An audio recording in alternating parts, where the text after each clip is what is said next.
Hello বন্ধুরা, সবাই কেমন আছো? আশা করি সবাই ভালো আছো। তো দেখতে পাচ্ছ আমি আজকে সবজি কাটতে বসে গেছি। তো এক্ষুনি বাজার থেকে সবজি কিনে নিয়ে চলে এলাম। তো তোমাদের দাদাকে কালকে বললাম যে বাজার করে নিয়ে আসতে, বাজার করে নিই। তো আজকে বসে গেছি আমি বাজার করে নিয়ে এসে। তো রান্না করব। দেখো কি কি সবজি নিয়ে এসছি। দেখো এখানে এই যে ভেন্ডি আছে, টমেটো, বেগুন, এখানে পটল আছে, এই যে এখানে কাঁচকলা। এই কাঁচকলাগুলো বন্ধুরা 4 টাকা করে পিস।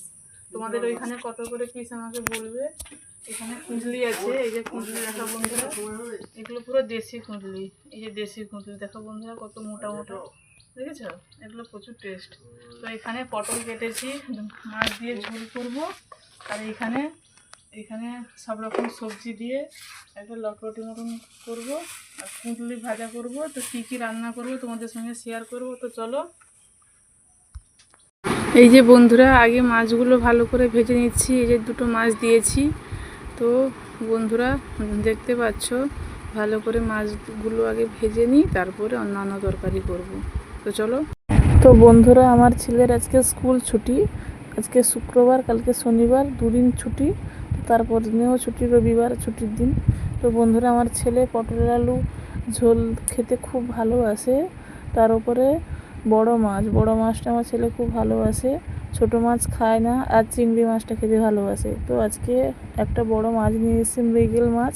তো সেই মাছটা দিয়ে পটল আলু দিয়ে ঝোল করছি।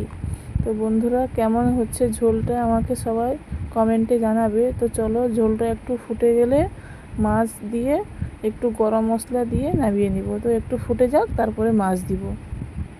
পুরো ঝোলটা ভালো করে ফুটে গেছে।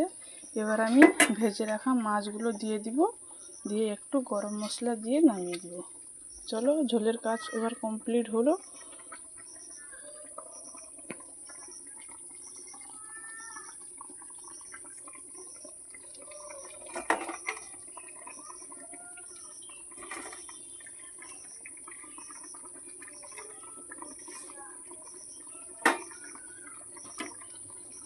তো চলো, মাছগুলো দিয়ে দিলাম।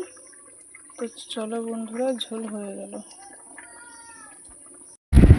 তো দেখতে পাচ্ছ আমার সব কিছু তরকারি হয়ে গেছে। এই যে কুঁদলি ভাজা, ভেন্ডি ভাজা, আর একটা মাছ ভেজে রেখেছি। আমার ছেলে মাছ ভাজা খেতে ভালোবাসে। তো এখানে পটল আলু মাছ দিয়ে ঝোল।